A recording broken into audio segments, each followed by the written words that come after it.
في حلقة قبل كده كنا اتكلمنا عن سمات الناجحين، وهسيب لكم الرابط في صندوق الوصف عشان لو حبيت ترجع الحلقة تاني وتعرف هي كان فيها ايه. اما في الحلقة دي فهنتكلم عن قوانين النجاح واللي بيستخدمها اغلب الناجحين عشان يمشوا في الطريق صح، يوصلوا بيه لكل اللي هم عايزينه من نجاح وتميز وكمان طموح اكتر. المفارقة هنا بقى ان النجاح مش زي ما ناس كتير قوي فاهمين، لان مثلا مش كل اللي كون ثروة يبقى ناجح، لان الثروة عبارة عن علامة من علامات النجاح بس مش هي النجاح. لان في كتير قوي من صناع الثروة بعد وقت قليل جدا من تحقيق ثروتهم فقدوا الثروة دي، وفيهم اللي انتحر، وفيهم اصلا اللي ضيع كل ثروته على حاجات هو نفسه مش متخيل ازاي ضيع ثروته عليها. ولان النجاح ملوش وصفة معينة، صعب قوي نربط النجاح بعلامة معينة، ولكن ممكن يكون له قوانين ممكن نمشي عليها. ويليام جيمس ابو علم النفس الحديث قال ان الرغبة الانانية الملحة لدى الانسان في النجاح اصبحت وباء اجتماعي.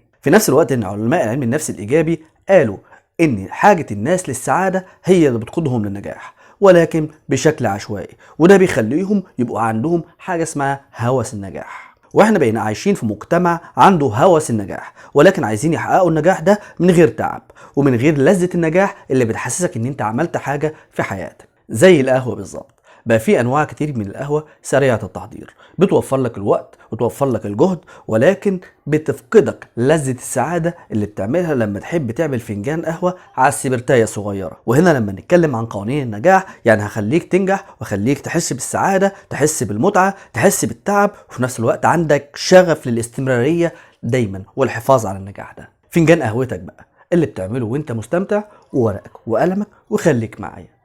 ولو بتتابعني على الفيسبوك اعمل شير واعمل لايك، ولو بتتابعني على اليوتيوب اعمل سبسكرايب وفعل الجرس. انا سعيد جمال، علمتني الاعاقة.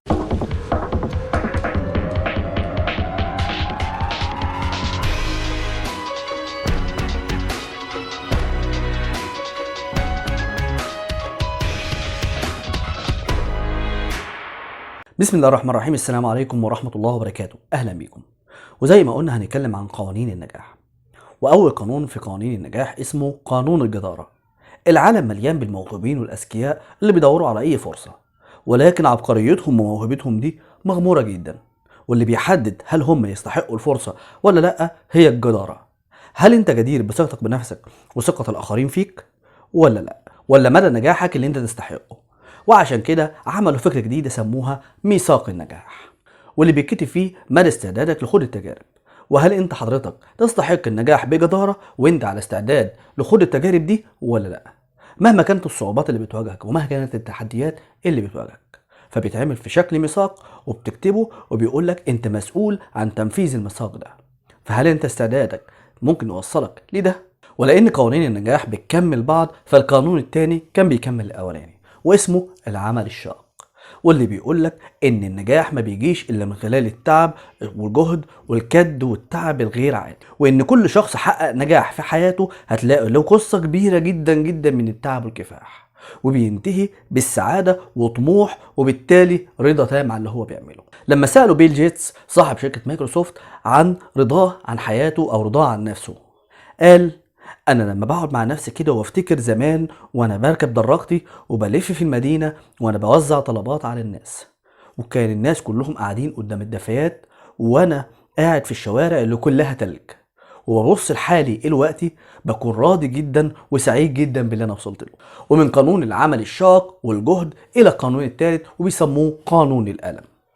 في مقولة بتقول لا نجاح دون ارتاح. يعني ايه؟ يعني لو حد قالك ارتاح اعرف على طول ان انت عمرك ما هتنجح. يعني لو انت اخترت منطقة الراحة فاعرف ان انت دخلت في منطقة الفشل التلقائي. يعني لو فكرت تقول انا مش عايز اتعب، انا عايز اوصل من غير ما اتعب واحس بألم، فانت اخترت منطقة الراحة، فبالتالي اخترت المنطقة اللي ما فيهاش غير الفشل المؤكد والخسارة الدايمة. وزي ما بيقول الدكتور ابراهيم الفقي عليه رحمة الله، لولا عكس المعنى ما كان للمعنى معنى. يعني لولا الإحساس بالألم ما كنتش حسيت بالراحة، ولولا الإحساس بالحزن ما كنا حسناش بالسعادة. وزي ما بيقول الشاعر إن الإنسان بلا حزن ذكرى إنسان. ونيجي للقانون الرابع اسمه التكلفة المستمرة. هل انت من الناس اللي بتعتقد ان اي استحقاق للنجاح له تمن؟ لو وافقت على الكلام ده يبقى انت من الناس اللي بتؤمن ان للنجاح تمن، زيه زي اي حاجة ممكن تشتريها من اي حد. في طريق الحياة قابلت ناس ممكن تدفع فلوس كتير جدا في شراء مستلزمات ملهاش اي قيمة في نظر الاخرين، ولكن عندهم بتبقى ليها اي قيمة وليها قيمة كبيرة جدا، ولكن هم مصابين بحاجة اسمها هوس الشراء. فده ممكن يدفع فلوس كتير جدا في شراء حاجات ممكن ما يكونش ليها قيمة كبيرة جدا زي الموبايلات مثلا. ولكن الناس دي لو قلت لهم ادفعوا الفلوس دي في مشروع هيكسبك كتير جدا بيخاف من المخاطرة. وطالما اتكلمنا عن المخاطرة يبقى هنتكلم عن القانون الخامس، واللي بيقول لو انت عايز تنجح لازم تضحي. يعني ممكن تضحي باللي مش مهم عشان المهم، ده كمان ده انت ممكن تضحي بالمهم عشان الاهم. يعني ممكن تضحي بالموبايل الماركة اللي ممكن تشتريه عشان تحط فلوسه في مشروع هيجيب لك مكسب كتير بعد كده. ممكن تضحي ان انت تقعد مع اولادك طول الاسبوع وتقعد معاهم يوم او يومين عشان بقى كده تحقق لهم حياة افضل وسعادة اعلى. نيجي بقى للقانون السادس واللي اسمه قانون المثالية. في ناس بتعتقد ان النجاح بيكون حليفه لو نسبة الخطأ عنده 0%، وان منحنى الاخفاق ملوش وجود في حياتهم. خليني ابشركم ان الناس اللي زي دول ما بيعرفوش يعني ايه طعم النجاح، لان كونك تتقبل الاخفاق في حياتك ده دليل انك قوي وبتتعلم وبتتغير، وطالما بتتغير ده معناه ان حضرتك في الطريق الصحيح للنجاح. ولو حكينا عن قصص الموهوبين والعلماء واصحاب الثروات هنلاقي انهم وقعوا كتير جدا في حياتهم. اديسون غلط 9999 مرة. في ناس فقدوا ثروتهم وهم في سن لا يحسدوا عليه، سن كبير في السن، وقاموا من جديد لانهم اتعلموا من الاخفاق ده. فمن هنا خليني اقول لك ان المثالية مش ان يكون عندك نسبة الاخطاء 0، المثالية هو ان انت شخص بتقع وتطلع من جديد وتقوم من جديد وتصنع النجاح من جديد وبشكل احسن. اما بقى القانون السابع والاخير من قوانين النجاح بيسموه قانون الاستقلالية، وهنا ممكن يكون الاسم ملوش علاقة شوية بالمعنى بتاعه. يعني ايه؟ يعني ان انت طالما بتؤمن بالاستقلالية يعني انت ما بترميش همومك ومشاكلك على الاخرين، ما بترميش المسؤولية على الاخرين، لا انت شخص بتتحمل المسؤولية كويس جدا وبتعرف تقول انا اخطأت وانا اقدر اعدل خطأي، انا وقعت وانا اقدر اعرف اقف من جديد.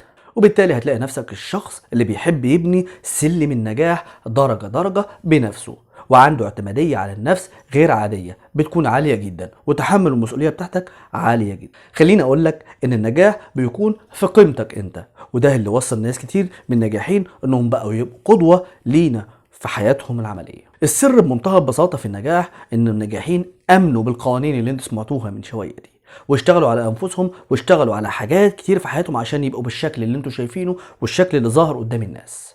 الحقيقة انا مش عايزك تسمع القوانين دي، لا انا عايزك تآمن بيها، لان لو امنت بيها هتفهم يعني ايه نجاح بالشكل الصحيح. انا مش بقول لك كلام وخلاص عشان تمشي وراه، انا بقول لك خطوات مش عليها ناس ونجحوا، والخطوات دي من كلامهم ومن المصادر بتاعتهم. لو عايز تنجح امشي على الخطوات دي، آمن بالأفكار دي بالتوكل على الله سبحانه وتعالى، وآمن وتوكل على الله وشق طريقك. هتلاقي ربنا سبحانه وتعالى واقف جنبك وبيساعدك وبيفتح لك الطرق المغلقة والأبواب المغلقة. أتمنى لكم حياة جميلة، وأتمنى لكم إن انتوا تعيشوا النجاح بالشكل اللي انتوا شايفينه وبالشكل اللي يوصلكم لأهدافكم اللي انتم محققينها وعايزين تحققوها في حياتكم. شكرا والسلام عليكم ورحمة الله وبركاته.